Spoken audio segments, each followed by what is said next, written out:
Today we're going to start 54. Hey, it's the middle of the page. It's my. Thank Hashem that we're able to learn every day. It's this of our learning. Should have to listen English immediately. Is that correct? We're starting with one. Oh, with Cafe Yoanchi Yerushalayim Chulu, the one line before that. It's man. It was a statement from Amirayim regarding the woman that's been widowed and she's eating off the estate of her deceased husband. Are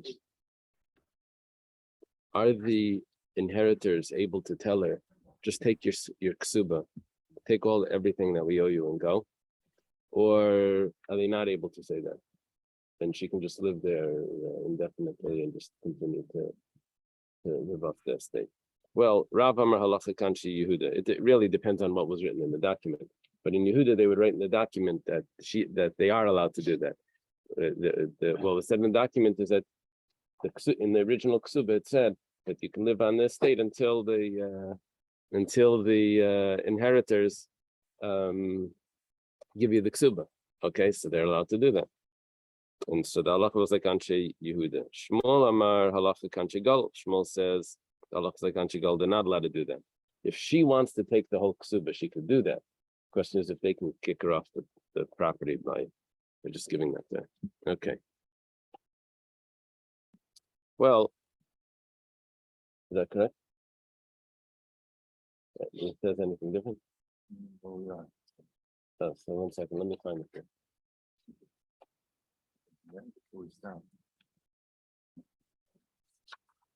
Stand up here. So we're just at that paragraph. I'm sorry. Oh, that's what they say now. Okay. Bavel v'chol pravdaha. Bavel and all of the suburbs. No, Karav. They pass on like Rav. Rav said that they're allowed to pay off the ksuba, and then that's the end of their obligation there. However, Nardai v'chol pravda, no kishmol. Nardai ruled like Shmuel that said they're not allowed to do that. Well, of course, everything is much more complicated than this. There was a girl that came from Mechusa that was married to a man from Narda. Okay, so Asal Kami, the Rav Nachman came in front of Rav Nachman. The inheritors, of course, want to pay her off and just to leave, and she wants to stay there. Well, Shama Lakala the Bas Mechusa. Rav Nachman could tell from her accent that she came from Mechusa. And Amalu Bavel v'chol pravda no karav. Mechusa was in the vicinity of Bavel. Bavel must mean a city of Bavel. There was a city in the state, right? So Nardai is going to be more north. Bavel is going to be more south. Well, Surah is the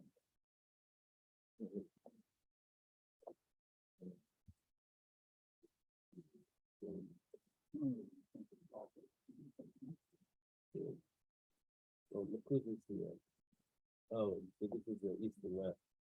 This is west. This is east. Yeah. So it's east and west.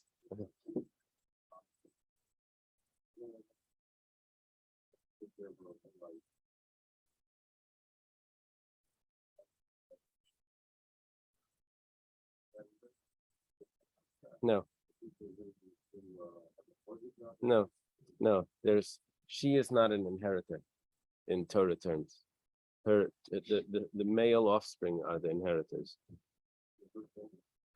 Could be her children, could be her rival wife's children.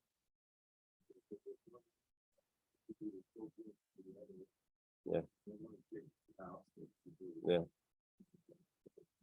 And she has a huge appetite. She eats away, and she needs all of these types of foods. And every day is costing them money. So they want to say, look, We owe you a ksuba. Take the ksuba and go live on your own. Ksuba is, yeah, the ksuba is a certain amount of money, a lump sum. Okay, so there's a machlokes on if they're allowed to do that or not. Well, now here comes a case where there's a girl that comes from the area that says they are allowed to do that, married to a man that comes from an area that says they're not allowed to do that. So okay, Amalu Babul Pravda Nagkarav. They're allowed to do that. Comes from Bavel. She comes from the area that's Chuza, which was in the vicinity of Bavel. Amalei Bahadla Narda Nasiva, but she's married to a man from Narda. Not allowed to do that. Of the husband, yeah. Amalui Hachi Narda V'chal Pravda Nagashmol. Okay, you're stuck. You can't do it. You can't send her away. But Narda. Well, when you say the suburbs, what do you consider the suburbs of Narda? Right? Depends what you want to focus on. So Ad Hecha the Sagi Kabad Narda. Turns out that they had different measuring utensils in different cities. It wasn't the same, but each city had its standard. So if the vicinity of that city would have used the same standard measuring utensils, the kav was the size of that kav, whatever areas around Narda that used it, that was considered the suburbs of Narda. Itmar. Another discussion. Almana, regarding a widow. Yeah, that's the end of the story. Rav Amershaman Mashallah, Shmuel Amrein Sham Mashallah. When she takes the ksuba, does she take also, is the clothing that she's wearing, the jewelry that she's wearing, considered part of the ksuba? Because she got that from the husband. Now she's walking out with clothing, and that could have value. Well, Rav says it is part of the ksuba. You have to subtract that. And Shmuel says no. Besides for that, she gets the ksuba. Amrav Chia Baravin, the Chilufa Beleket. Chia Baravin says, what if you have a worker that he works for you and he does everything in the house? So you also get him clothing. Well, what happens when he leaves? You're going to give him his wages. The clothing that that you got for him, part of his wages. Uniform. The uniform, part of the wages. Well, it's going to be the opposite, because Rav that said that by the woman you have to evaluate what she's wearing is not going to say that by the worker. It's going to say that the worker can just walk out.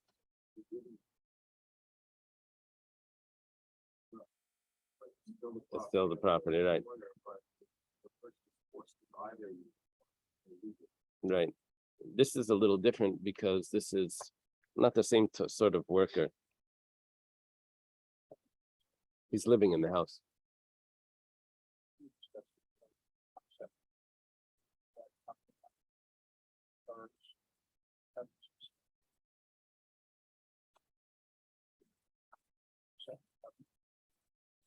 It does become hers. The question is,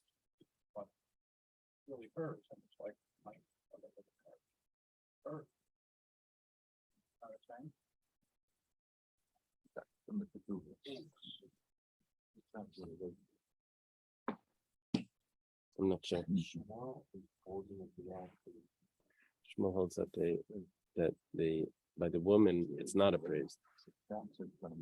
Shmuel says ain't shaman. You don't appraise it. By the worker, Shmuel says that it's appraised. By the worker. Yeah. Okay. By the widow, it's not. As if you bought it with your own money. So, well, take a look. Let's see. Rav Kana Masni B'chein Balak. Rav Kana learned it different. Rav Kana said that the same thing applies, that the worker and the widow have the same halacha. Okay.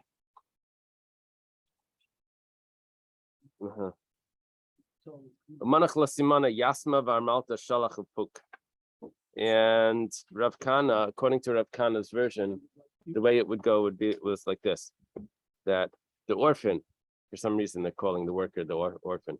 I guess maybe an orphan would get a job like that he moves into someone's house and he just does whatever, and they give him clothing. So you take their clothing off and then you send them.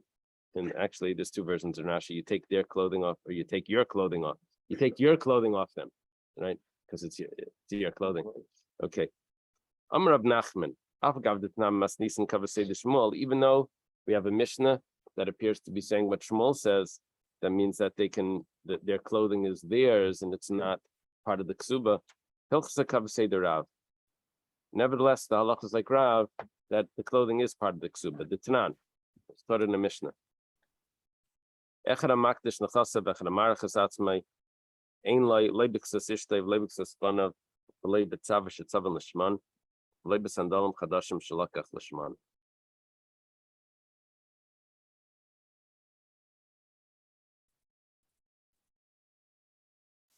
Someone makes a pledge. Pledges the value of someone. He pledges it to the temple. Or he consecrates items to the temple. Well, the one that's in charge of the temple is called the Gizbar, the caretaker of the temple, of the treasury. He comes to get the money, so he can start taking, if there's a certain value to the pledge, he can start taking collaterals, and until it's paid up. What is he allowed to take? It says, well, he's not allowed to take the wife's clothing, children's clothing, or clothing that's been designated for them because it went to the dyer and it was starting to be dyed, but it was being prepared for his wife. Well, if that's the case, obviously the clothing are hers, not the husband's. The clothing belonged to her. It means that it's not considered the ksuba, not considered something that he's giving to her, considered hers. It's a raya that Shmuel's correct. Amalei Rav or Rav Nachman. So Rav says to Rav Nachman, if you have a Mishnah that's supporting Shmuel, so Amai Hilchas Kavasei de Rav. So why do you say that we don't paskin like that? You said that the clothing is part of the ksuba, which is Rav's rule. But the Mishnah says that the clothing belonged to her. Amalei L'chayra Kishmuel. L'chayra is not really a Gemara word. I mean, it's not so common in the Gemara. It's a yeshiva word. L'chayra, l'chayra means seemingly, right? Well, it's seemingly like Shmuel. Rehita, Kishmuel Rehita. That means like if you rush through it. But Ki Mayanis B'Hilchas Kavasei de Rav. If you look carefully, you'll actually see that the halach is like Rav. Why is that? My timer. What's the reason? He gave it to her because he's expecting that she's staying there. He didn't give it to her for her to leave. So now there's a difference between if she's living there or she's leaving. If she's taking the ksuba, that means she's on her way out. On her way out, then those items all of a sudden become the property of the husband, and if she's taking them with her, then that gets deducted off her ksuba. While she's there, they're hers. Only when she's living there. Yeah. Because that's part of the show. Right. Okay. Kalsa Debei Bar El Yashiv, the daughter-in-law of this house of Bar El Yashiv, Havikatava Ksubasa Meyasmi, Havikamamti Lu Lebeidina. She was demanding her ksuba, and she was on her way. She was taking them to the Besdin to get her what she's owed. Amri, they tell her, Zilolan Milsa de Tesla Hachi. It's embarrassing for you to come in your what do they have Pajamas? they have like a robe that they wear, just a robe. She comes just with, a tichel. Azla leveshtinu v'chastinu lekulamana. They dressed her up with all her finest clothing. As I said, you're coming to public, we have this thing in the court. Get dressed up properly. Okay. So also they put on all her clothing, everything. She's wearing all her finest. Also Lakami de Ravina, they come in front of Ravina. Amalu, Elchasa Kavasei de Rav. The halacha is like Rav. Rav says that you evaluate what she's wearing, and then that gets deducted off the ksuba. The Amar Almana Shaman Mashallah. Okay. Now it would have gotten deducted anyway if she would have taken it, but here was they end up in court and she's wearing it. It's not like she could hide anything. It was like, okay, well, what's this? What's this? What's this? And those earrings.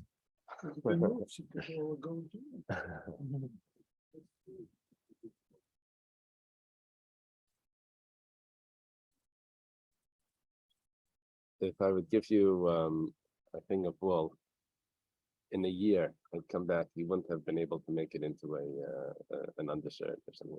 A jacket. Right. It was a big job. That's why they said shachianu. Yeah. Necklaces is all that stuff, right? Right. Okay. So they had appraisers, like how much this is worth, how much this is Yeah. worth. Yeah. Corporate suppose they're all. Yeah. The court. Yehuda Amar Lehu Nedunya Lebras. There was a fellow that was on his deathbed, and he told the orphans, well, not yet orphans, told the inheritors that told the heirs that the amount that you should give for the dowry for his daughter, I guess their sister, is such and such. Well, I don't know if he said which type of clothing I think they should give. Zol Nedunya. What happened was that type of clothing just got cheaper. The question is, when he said it, it had a higher value. But now you can get it for cheaper. So does she get extra because the value at the time that he said it? Well, the Amar Avidi Barav and Purnali asked me. The profit goes to the heirs. It means if they can get it cheaper, they can get it cheaper. They don't have to give that value. Huda Amar Lahu, it was someone that said to them, I guess to the heirs, Arba Meya Zuzi min Chamra Lebras. 400 zuzi of wine for the daughter, for the dowry. Ike Chamra, now the wine got more expensive. Ooh. Do they have to buy the amount of wine that would have cost 400 when he said it, which is now 500, 600? It went up. They have to spend more from the estate. Amar Rav Yosef, Rav Chali asked me. So no, only the initial amount is what the value of what it was then is what they need to spend now. Yeah, there's no inflationary coefficient. And if you say $400 of wine, then $400 whenever it is $400 of wine. Yeah, but if $400 of wine means 400 bottles of wine. No, it doesn't. Let's say. It means $400. No, but at that time it meant 400 barrels of wine, 400 bottles of wine. So now it only means 300 bottles of wine. So do they have to put in the extra to get what he meant? Inflation is inflation. Okay. You want to buy a house in this neighborhood, you pay a lot more than you pay fees for. Right. Krevi de Rabbi Yochanan. Not gonna, but it says the gain goes to the heirs. Right. What's the gain? I mean, The still gain is paying- they don't have to pay extra to get the more wine, which was intended that could have been bought. No, but it's up, you spend the 400. 400 is 400, yeah, I got it. but it's not 500 then. Right, but he specified it in money terms. Yeah. Right, so there's no gain, there's no loss, is there? In terms of it's the super split, like $2,000 silver, $500 for wine. Wine and food. Yeah. Well, Yeah. Profit. I think what could be what the shot here is that he was designated 400. He had wine. He was designated 400 worth of that wine. Yeah. So that wine gets designated. And now how much wine did they actually then use was the original designation. Not no, not the original designation, what it is Value. now, the value of what it is now. So they spent $300, 300 bottles worth. Yeah. Out of his stock. Right, That leaves them with 100, whereas yesterday it would have been all 400. Right, right. We do have a profit of. Well, the profit of bottles, right? Okay, That's what the Maybe corn has. yeah. That's how Rashi puts it. So, Kreve the Rabbi Yochanan, Havalu Itas Abba, we had this family before. Rabbi Yochanan has a relative that the father of this relative, the father has a wife that was eating too much, and was eating the estate, living off the estate. It was too much. Yeah, interesting. Rashi says Marbalacha. Well, It's a sustenance, but the eating could be. I have eating too much. Well, Asla Kamid Rabbi Yochanan. So they came in front of Rabbi Yochanan. Amalahu, Rabbi Yochanan says to them, tell your father that he should designate a property for her sustenance. It means an area of the property. I guess what he means is that her entire ksuba will just be based off. Once there's that designation, then that will be the place where she gets her ksuba from. So that way, everything else will be saved, because it'll be designated from there. Well, I guess the father passed away, and the inheritors come. Also, come to Rish Lakish. Rish Lakish. Why didn't they come to Rabbi Yochanan? Because Rabbi Yochanan is their relative. He can't paskin. So they go in front of Rish Lakish. Amalu, Kolshkein Shribalam Mazainus. Rish Lakish says, "Oh my gosh, he is so caring.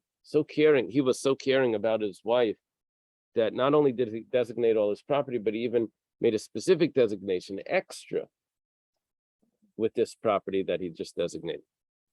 Amalei, Rabbi Yochanan didn't say that here. The question is all the property now designated to her plus this one, which is just for her, or is that one the only one that's designated for her? Rabbi Yochanan didn't say the way you're saying it. Rabbi Yochanan just made it look like it was just that property. Amalu Zilu Havula said, give it to her. And if not, I'll take Rabbi Yochanan out of your ears. I guess it means I'll beat them till they forget what Rabbi Yochanan said. That's what it sounds like. Asla Kami de Rabbi Yochanan, they come back to Rabbi Yochanan. Amalahu. Rabbi Yochanan tells them, what do you want? He's arguing with me, and he's my equal. A nice compliment that Rabbi Yochanan gives to Rish Lakish.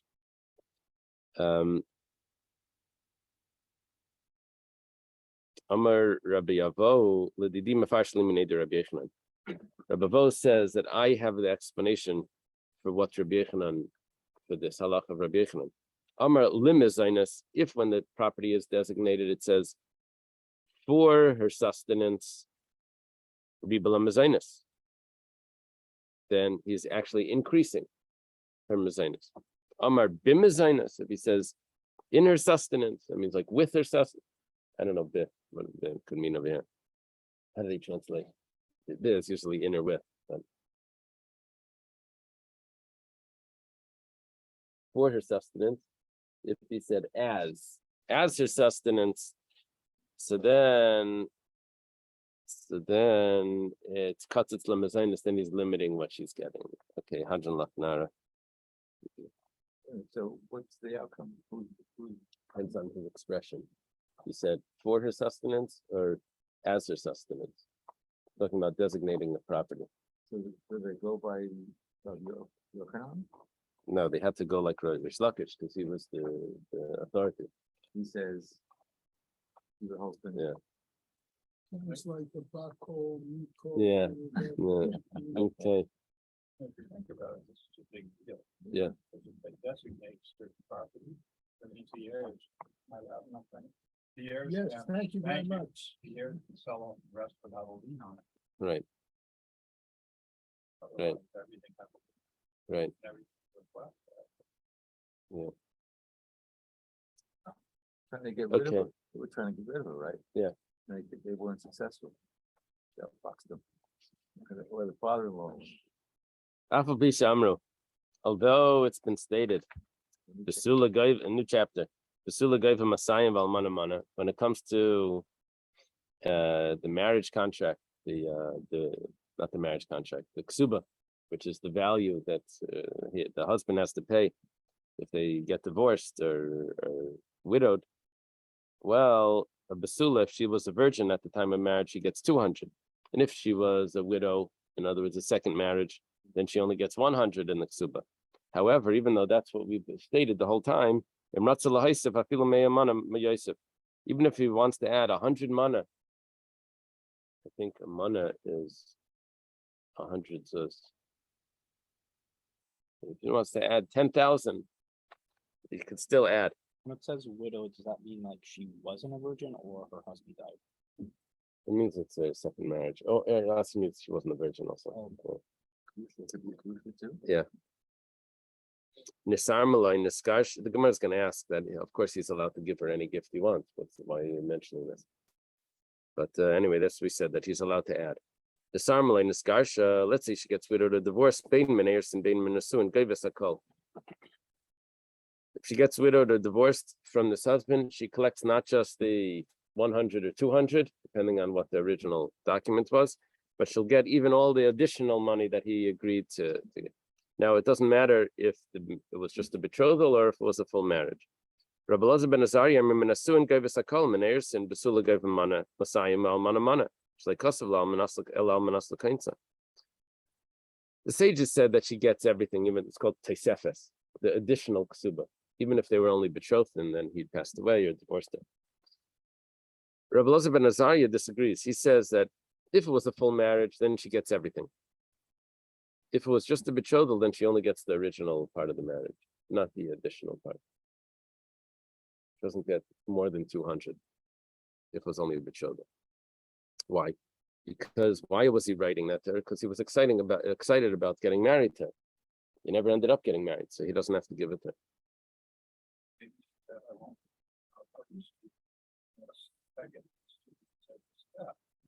Right.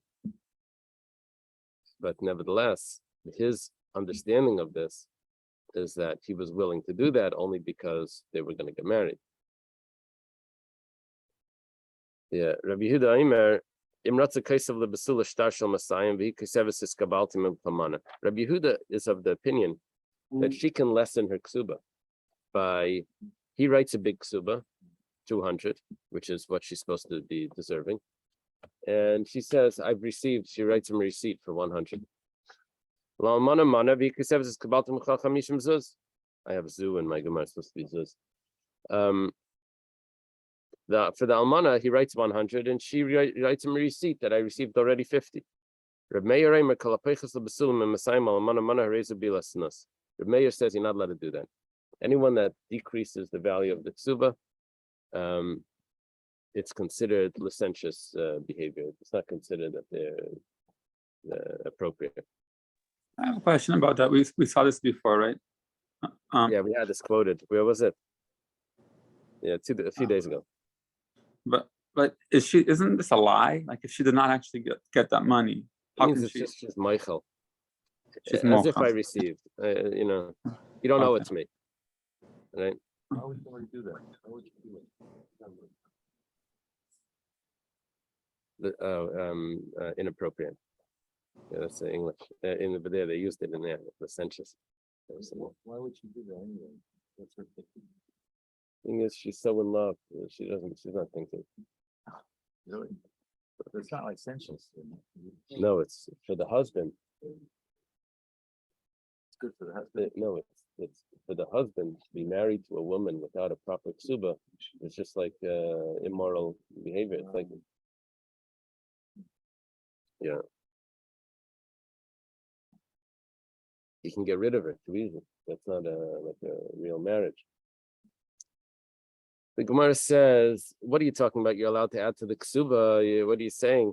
That's so, you don't have to tell that to me. Tell me something new. Pshita. Of course he's allowed to. He can give her any gift that he wants to give. Well, the Gemara says, no. Mao the tema kitsusa of the Rabbanan Shalei Levaisis Mishain like Kamash Malan. Unbelievable piece. The Gemara says we could have thought that we set a standard guidelines for a marriage, so not to embarrass people that don't have enough. So they set us a guideline. They said the ksuba is only allowed to be 200. Otherwise, what are the poor going to do? So they set a limit on it. Where it tells me that no, there is no limit on it. You can add, you're allowed to add. And that's a trap. You're not allowed to subtract, but you're allowed to add.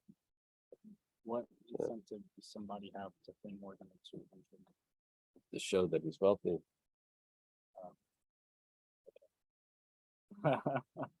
Is he trying to impress? other He's trying to people? impress, yeah. Oh, Like this.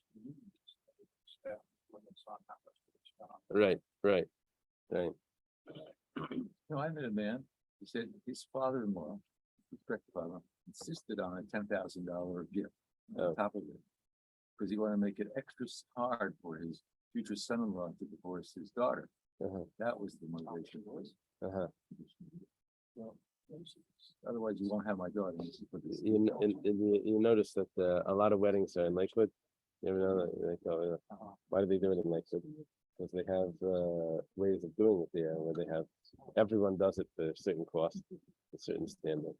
They do the wedding in Lakewood, it comes out much less than the problem is all the guests have to fly in. So the cost is on everyone's. Yeah. Yeah, they probably do. They probably have an olive also. Yeah, but I've been to weddings in like Muncie. They do it like amazing. These bachrim that serve, they just put a pot of food down on the table. It's like, very, very basic. And then the big deal is the dancing.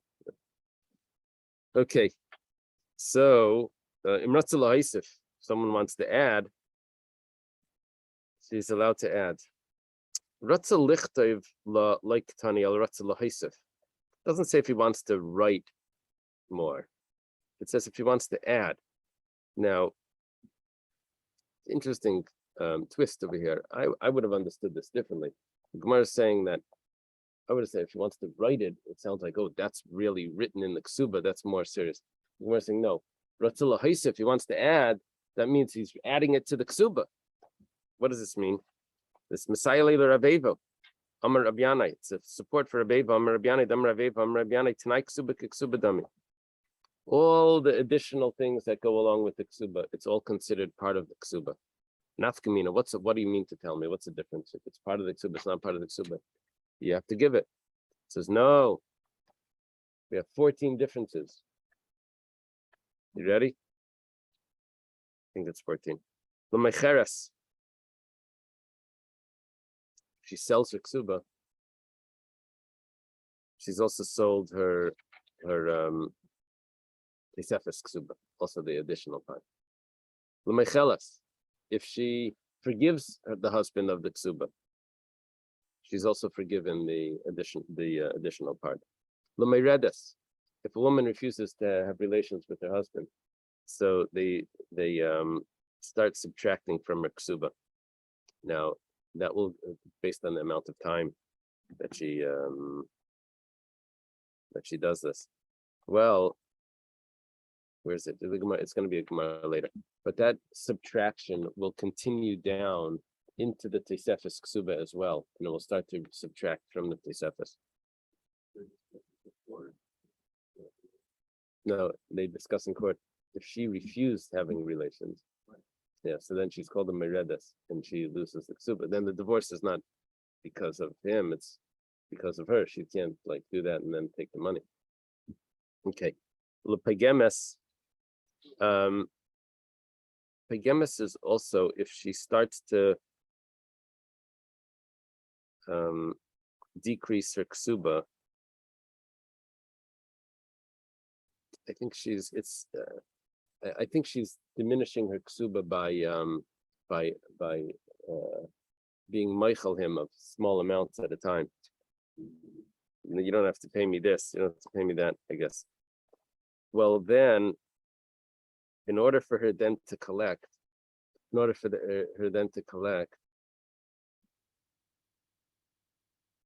if there's an argument with the husband, then it's going to turn out to be a moide b'mixas. If the husband says, no, I gave you everything, and she says, no, you only gave me some of it.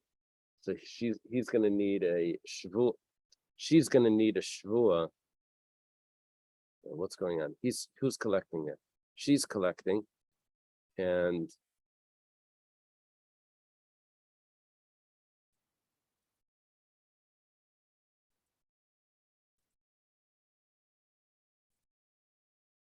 she's going to have to swear. That's what it looks like. She's the one who said, I don't want to have it. No, not talking about that. No. No, no, that's the Meredith. This Pagemis is not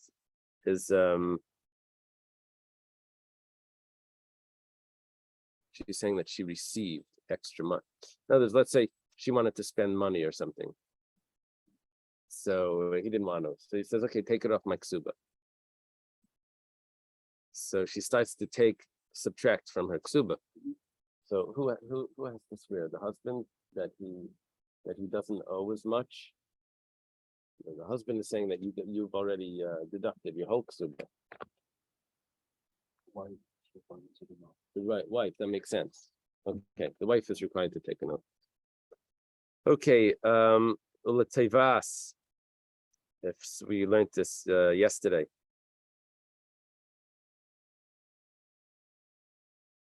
If a woman is a widow and she asks for her ksuba, so then the estate does not need to continue to support her. So if she asks why, because she's saying that I'm no longer attached to her husband. So if she asks for the tesefes, she's also saying that she's stepping out of the marriage, and then they don't need to support her anymore. So the tesefes and the ksubas becomes the same thing. The leiveres aldas, someone that violates the laws of the marriage. I forget what the details are. Maybe she doesn't cover her hair or something, so she loses the ksuba. Well, not only does she lose the basic ksuba, but she even loses the tesefes ksuba, the additional parts. L'shvach. Shvach means that when she comes to collect the ksuba, she doesn't take from the increase of the property that increased after her husband's death. She only takes from the value of the property that it was beforehand. Those increases belong to the heirs. So the same thing applies to the tesefes ksuba. She can only take from the value the original value that it had when the husband was alive. L'shvua. Now this goes back to taking the oath, but the only thing is now we added in more cases. Let's say she has to take collecting the ksuba from orphans that don't know, the heirs that don't know about anything that happened in the estate. So she has to take a vow that she wasn't paid yet already. Well, shvius. When it comes to shmita, if there's a debt, so then the shmita annuls the debt. What about the ksuba? Well, the ksuba doesn't get annulled, the ksuba. Well, the truth is that it also doesn't annul the tesefes ksuba, the additional part. All of this is a list of things that how the tesefes becomes part of the ksuba, and it has the laws of the ksuba.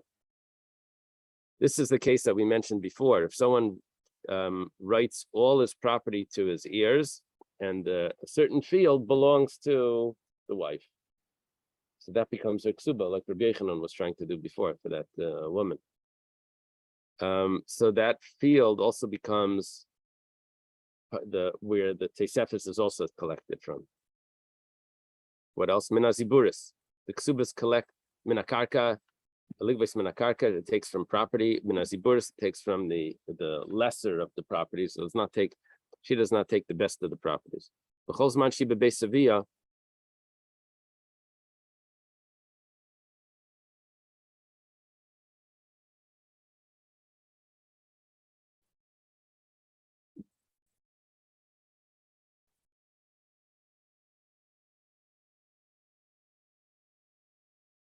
if she leaves the estate and she moves into her back to her father's house, she can't collect her ksuba after 25 years. She has 25 years to collect the ksuba. She lives on the estate, then she can, fine. But if she leaves the estate, then she has a limitation of 25 years. And that would apply also to the Tesefes. If one day after the 25 years, then she's considered like she was Michael, she forgives it. L'ksubas binyan dichrin. What about ksubas binyan dichrin? The sons are supposed to inherit the dowry, her sons. Well, that would apply to not only the dowry, it applies also to the ksuba, the 200, and also it would apply to the Tesefes ksuba, that it would just go to her sons. Okay. It's marked. We have a statement, ksubas binyan dichrin. When it comes to the ksubas binyan dichrin, that means that her specific sons will inherit her ksuba independent of the other inheritors, of the other heirs. The Pumpadisa Amri Leitafim Mishabdi. In Pumpadisa, they said that if property has been sold off by the father, the heirs cannot go and take that property away from the buyers, saying that they had a prior lien on it because that belonged to their mother. They can only take from the property that's still in the estate. Why? Because it says yartin tanan. It uses the word inheritance. An inheritance, you can never say, I can't believe you sold that. That was my inheritance. I have to go, let me go take it away from the people that bought it because there was a lien on it because the inheritors. You can't say that. So, they say no, they can collect from the property that's been sold because over there it's called yaspin tanan. It doesn't say yarton, it says yaspin.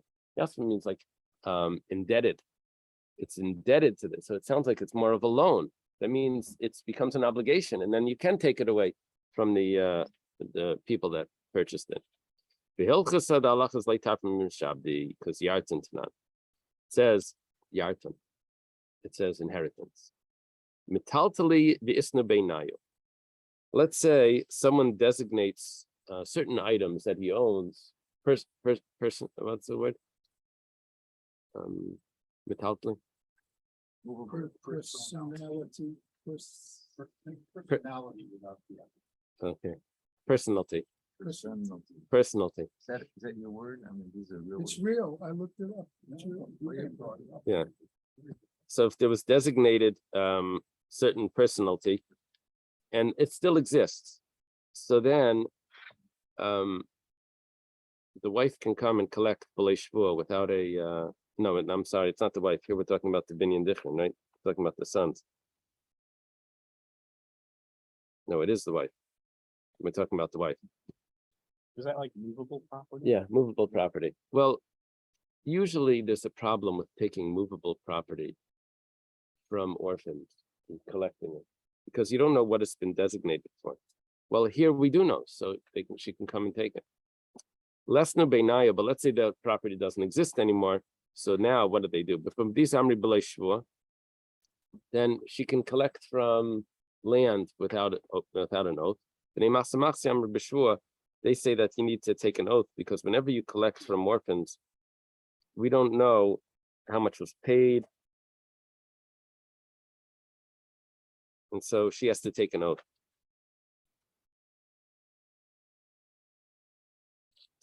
Okay. If there was anything, we don't know if there was anything designated for it that she knows about that maybe she's holding. Okay. The halach is that she can collect from property without an oath. Let's say they designated her, the husband designated a field that has four boundaries, so all four sides. So she can collect that b'lei shvua without an oath. But let's say it has one boundary. They say that she doesn't need to take an oath when she collects.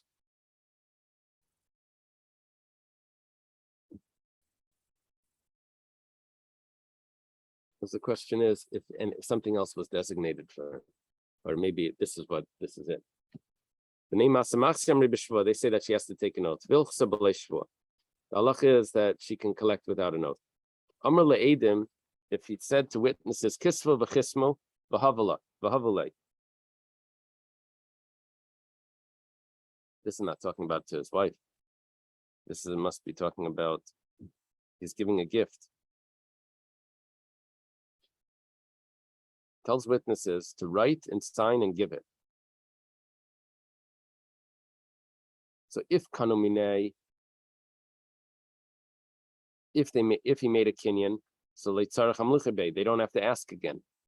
Like kanomine, who's the one that's making the kinyan over here? The witnesses, or the person that's receiving the gift?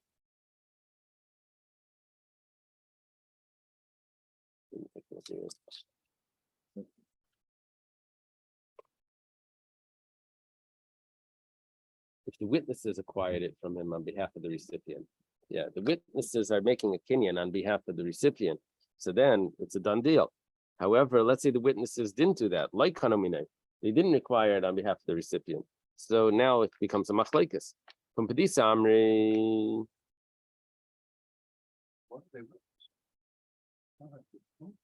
yeah, they're shluchim to give a gift, but the only thing is that did he retract in the middle? Because he only said to write the document and to sign it. So did he retract before it was given? From these they don't have to go back and ask. That they have to go back and ask before the final giving of it. Okay. Let's see if we can start this. We start it now. Okay, we'll leave it over here.